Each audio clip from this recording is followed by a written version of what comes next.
ನಟಿ ನಂದಿನಿ ಮೂರ್ತಿ ಅವರು ಸಿಹಿ ಸುದ್ದಿಯನ್ನ ನೀಡಿದ್ದಾರೆ. ನಂದಿನಿ ಮೂರ್ತಿ ಅವರು ಗಂಡು ಮಗುವಿಗೆ ತಾಯಿಯಾಗಿದ್ದಾರೆ. ಈಗಾಗಲೇ ಮುದ್ದಾದ ಹೆಣ್ಣು ಮಗುವಿಗೆ ತಾಯಿಯಾಗಿದ್ದ ನಂದಿನಿ ಇದೀಗ ಗಂಡು ಮಗುವನ್ನ ಪಡೆದ ಖುಷಿಯಲ್ಲಿದ್ದಾರೆ.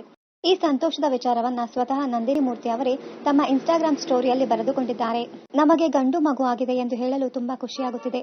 ನಿಮ್ಮ ಪ್ರೋತ್ಸಾಹ, ಪ್ರೀತಿ ಹಾಗೂ ಆಶೀರ್ವಾದಗಳಿಗೆ ಧನ್ಯವಾದಗಳು ಎಂದು ನಂದಿನಿ ಮೂರ್ತಿ ತಮ್ಮ ಸ್ಟೋರಿಯಲ್ಲಿ ಬರೆದುಕೊಂಡಿದ್ದಾರೆ.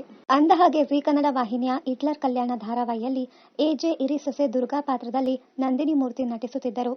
ತದನಂತರ ಆಕೆ ಗರ್ಭಿಣಿಯಾದ ಕಾರಣ ಧಾರಾವಾಹಿ ಕಥೆಯು ಕೊಂಚ ಬದಲಾವಣೆಯನ್ನ ಮಾಡಿಕೊಳ್ಳಲಾಗಿತ್ತು. ಮೊದಲಿಗೆ ದುರ್ಗಾ ಕೆಲಸದ ಮೇಲೆ ಬೇರೆ ಊರಿಗೆ ಹೋಗಿದ್ದಾರೆ ಎಂದು ಸೃಷ್ಟಿ ಮಾಡಲಾಗಿತ್ತು. ಆನಂತರ ಆಕೆ ಕಿಡ್ನಾಪ್ ಆಗಿದ್ದಾಳೆ ಎಂದು ಬದಲಾಯಿಸಿತು.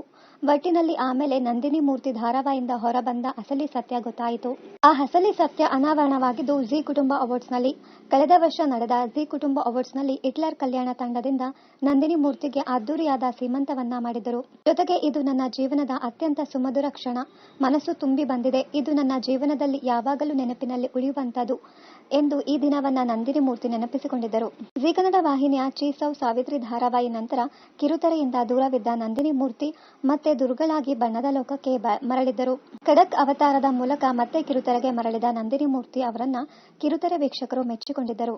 ಎಜೆಗೆ ಸೊಸೆಯಾಗಿ ದುರ್ಗಾ, ಬದುಕಿನಲ್ಲಿ ಎಜೆ ಹಾಕಿರುವ ದಾರಿ, ಮನೆಯ ಜವಾಬ್ದಾರಿ ಇವೆರಡನ್ನ ಖಡಕ್ಕಾಗಿ ನಿಭಾಯಿಸುತ್ತಿದ್ದ ಹೆಣ್ಣು ಮಗಳು ಈಕೆ. ಇದೀಗ 2ನೇ ಬಾರಿ ತಾಯಿಯಾಗಿರುವ ಸುದ್ದಿ ಕಿರುತೆರೆ ವೀಕ್ಷಕರಿಗೆ ಸಂತಸವನ್ನ ನೀಡಿದೆ. ಇನ್ನು ನಟನೆಯ ಹೊರತಾಗಿ ಸೋಷಿಯಲ್ ಮೀಡಿಯಾದಲ್ಲಿಯೂ ಆಕ್ಟಿವ್ ಆಗಿರುವ ನಂದಿನಿ ಮೂರ್ತಿ ಅವರು ಸಮಯ ಸಿಕ್ಕಾಗಲೆಲ್ಲ ತಮ್ಮ ಮಗಳೊಂದಿಗೆ ರೀಲ್ಸ್ ಮಾಡಿ ಅಪ್ಲೋಡ್ ಮಾಡುತ್ತಿರುತ್ತಾರೆ. ನೆಟ್ಟಿಗರ ಮೆಚ್ಚುಗೆಗೂ ಪಾತ್ರರಾಗಿರುತ್ತಾರೆ.